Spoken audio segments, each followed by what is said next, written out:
Hi, I'm your host, Megalon Jones, and welcome back to part two of Festung Posen. In the previous installment, a couple of platoons had been stuck into a morass of minefields, machine guns, and mortars. I've decided to keep second platoon as a covering force and try to extract first platoon, have them join up with second platoon, which has just arrived as reinforcements, and punch them up the right flank. Luckily enough, on the right flank, there is hardly any meaningful German opposition. I kept expecting machine gun nests. They don't show up.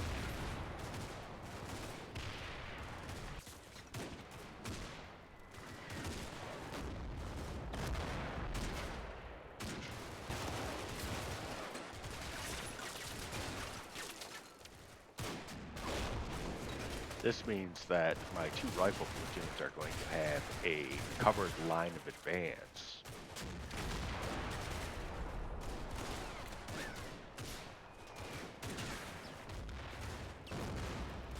The Germans do, however, have a on-map 81mm mortar, and they start chucking mortar rounds into the assembly area for my two rifle platoons. There's a scary couple of minutes while I'm picturing these guys getting eviscerated, but they're mostly able to achieve some cover. We take casualties, but nothing too heavy.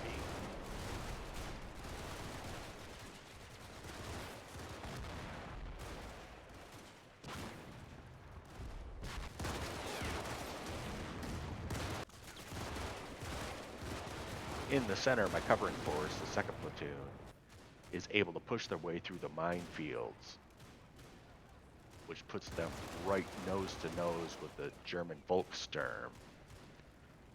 In my previous video, I identified them as Volksgrenadiers. That is not correct. These guys are even less than that. They're Volkssturm, which is basically the German government shoves a rifle in their hand and says, "Now go shoot."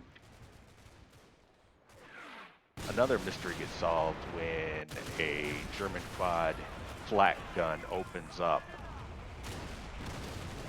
This thing completely zaps an entire squad of my engineer battalion.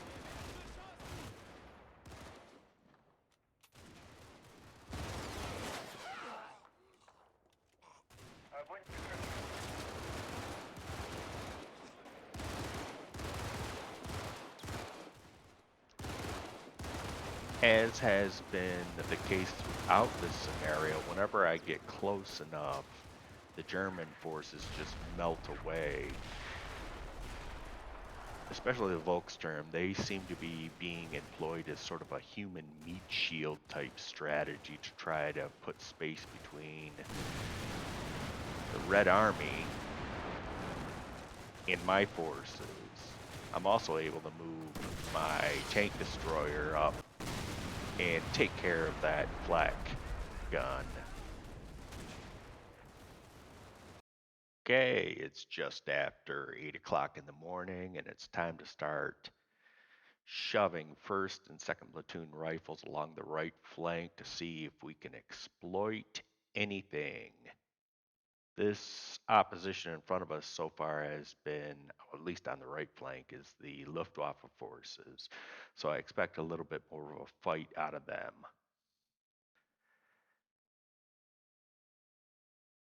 On the left flank, second platoon SMG has basically entrenched themselves in a decent place inside the objectives. I'm also able to move up a mortar team to begin giving some payback to the 81mm German mortar that was giving me a bit of a hassle a few minutes ago. This is kind of poetic justice, in my opinion.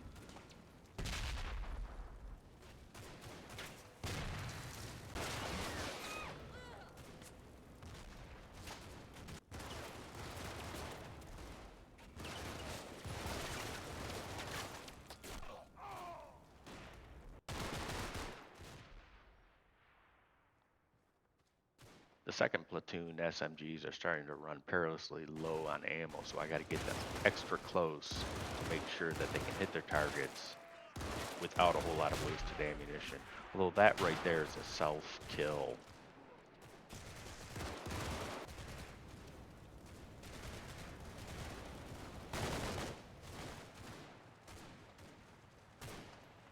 Along the right flank, it's now time to get our main force into position to start an assault.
The action that evolves on the right flank is definitely combined arms, but not in the way I've typically thought about it. It's not infantry, tanks, and artillery, but rifles and submachine guns. The rifles pin down the enemy, allow the submachine guns to close in. They annihilate whatever's in front of them, and then the rifles move up and start pinning other targets. And that pretty much accounts for the final 10 minutes or so of the battle.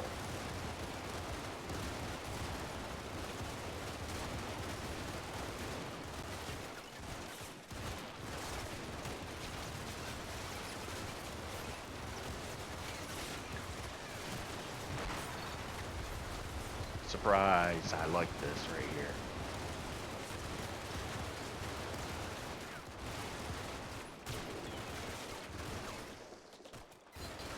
Now check out this plucky little engineer with explosive charges. That's a straight up skyhook for the NBA.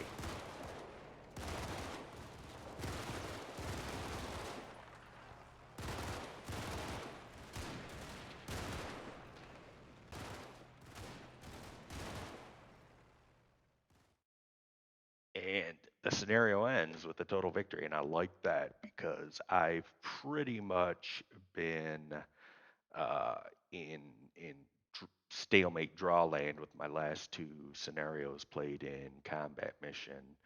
Um, there's a couple things I could say. One, I checked off all the blocks or checked off all the marks, giving me the total victory. When you examine the battlefield, the Germans do have a target reference point. Um, as I go through the various forces, one thing I'll say about the Germans is that the majority of them are bad troops. The Luftwaffe forces are veterans. they have more experience, but there's just not enough of them. And one of the things I kept expecting, other than the machine guns on my right flank, which never showed up, they stuck them on the left, is like a Panther or a Tiger tank. But as I'm thinking about it later, uh, basically the entire German armored force is stuck out of gas in the Ardennes at this point, and that is a big problem for what they're facing on the Eastern Front. The other thing to say is that uh, the Russian forces have really high morale, and the devastating effect of the SMGs plus the rifles used together pretty much overwhelm the defenders. My opinion on the DLC is that it's fantastic, and I'll be doing a lot more Fire and Rubble, but not before I give you guys a taste of what just came out a couple days ago. Cold War has dropped, and instead of being the Soviets, we're going to be fighting the Soviets in Germany. I hope you all enjoyed your time, and I cannot wait to see you for further installments of The Sharp End of the Stick. Thanks.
It looks innocent as a gigantic egg, but its unseen powers are so great that its worshippers beg the thing's indulgence in self-abasing ceremonies.